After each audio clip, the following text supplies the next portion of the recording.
Bienvenue dans cette vidéo de formation de notre logiciel TPV Commerce. Nous allons au cours de cette formation vous présenter le paramétrage de la caisse. Pour cela, il convient de cliquer sur Accès au paramétrage, puis Paramétrage caisse. Dans le premier onglet, Paramétrage ticket, vous saisirez les différentes informations que vous souhaitez voir apparaître en haut et en bas de vos tickets de caisse, ainsi que sur les factures et les bons de commande. Donc a priori, en ligne 1, le nom de la société, adresse, téléphone, fax, etc. Des informations d'ordre juridique et tout texte que vous souhaitez. Vous avez en tout 10 lignes pour paramétrer vos tickets. Ensuite, vous devez impérativement sélectionner ou créer, en tout cas, un client par défaut. Pour tous les clients qui passeront en magasin, pour lesquels vous ne souhaitez pas gérer ni la fidélité, ce sont des clients de passage, vous ne souhaitez pas enregistrer leurs coordonnées, c'est ce client qui sera saisi par défaut. Donc pour cela, vous cliquez sur Nouveau client, vous saisissez le nom du client, vous l'appelez par exemple Divers Magasins, et vous le sélectionnez ici, nous on l'appelait dans notre exemple Divers Caisse. Vous pouvez, si vous êtes sur une imprimante ticket graphique, rajouter un logo qui sera imprimé en haut à gauche du ticket. Précision importante, pour tout ce qui est impression des tickets sur des imprimantes de type graphique, vous pouvez modifier à volonté la présentation des tickets. En revanche, si votre imprimante est une imprimante qui fonctionne en mode en port com, c'est-à-dire en port série, vous ne pourrez pas modifier la présentation des tickets. Ensuite, on va aller sélectionner les différents périphériques qui vont fonctionner avec TPV Commerce. Vous pouvez sélectionner par défaut une imprimante A4. Cela vous servira pour les commandes fournisseurs par exemple, ainsi que l'impression de différentes analyses dans le logiciel. Vous pouvez ensuite sélectionner une imprimante étiquette. Si vous n'en avez pas une spécifique, vous sélectionnez une imprimante A4 traditionnelle et vous spécifiez que vous utiliserez des étiquettes sous format A4, c'est-à-dire en planche. Si vous avez une imprimante étiquette spécifique, par exemple, nous avons mis une Bixolon SRP 770, vous pouvez utiliser des étiquettes en rouleau, en fonction de votre matériel. Vous trouverez tous ces périphériques sur notre site. Donc on va se remettre ici en planche A4.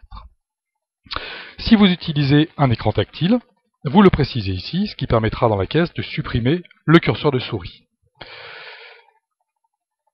Si votre PC a un clavier en permanence connecté, vous n'avez pas nécessairement besoin du clavier virtuel situé ici sur toutes les fenêtres qui le nécessitent. Vous pouvez cocher cette case, auquel cas les claviers virtuels n'apparaîtront plus dans les différentes fenêtres.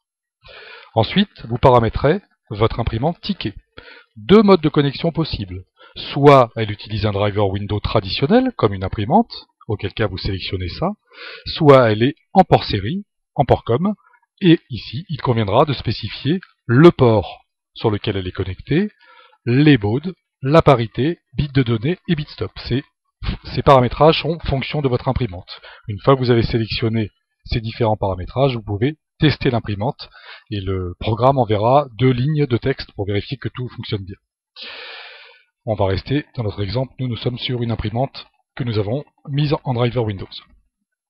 Ensuite, vous pouvez spécifier si à chaque fois que vous réglez un ticket, vous souhaitez imprimer le ticket de caisse.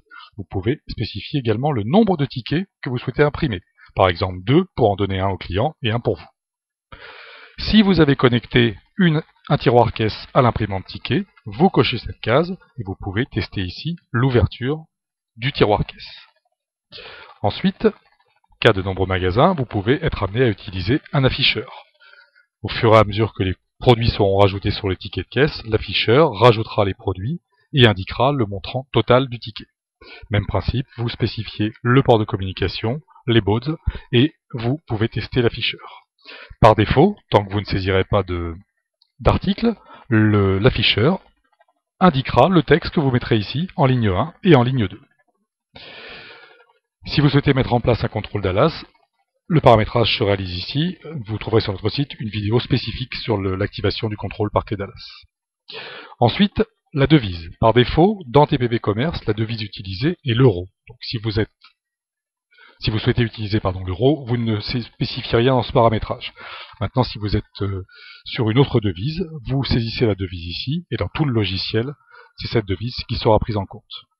Sur les tickets de caisse, vous pouvez également inscrire et modifier quand bon vous semble un texte publicitaire qui sera imprimé en bas des tickets de caisse sur 3 lignes. Dans notre exemple, nous avons saisi ce message publicitaire. Vous pouvez bien sûr ne pas en mettre. Ensuite, les images de fond. Si vous souhaitez mettre en place un programme fidélité et fournir à vos clients des cartes de fidélité, vous pouvez ici mettre une photo d'un fond de carte fidélité.